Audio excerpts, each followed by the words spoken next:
October 4ஆம் தேதி புனித பிரான்சிஸ் அசிசியார் நினைவாக கொண்டாடப்படுகிறது. இத்தாலியின் ஆசிசி நகரத்தில் பிறந்தார். அவரது பெற்றோர் பியத்ரோ பெர்னார்டோனே மற்றும் விகா. பிரான்சிஸ் சிறுவயதில் செல்வமுடன் வளர்ந்தார். ஆனால் பின்னர் அவர் செல்வத்தை விட்டு கடவுளின் சேவைக்காக தன்னை அர்ப்பணித்தார்.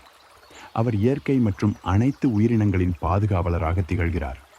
தனிமையும் ஏழ்மையையும் கடவுளின் உண்மையான அர்ப்பணிப்பாக கருதி அனைத்து உயிர்களையும் தன் சகோதரர்கள் சகோதரிகளாக கருதினார்.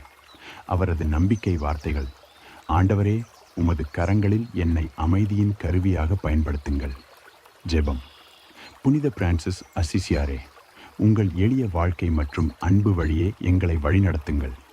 நாங்கள் இயற்கையையும் அனைத்து உயிர்களையும் அன்புடன் பாதுகாக்க உதவுவீராக.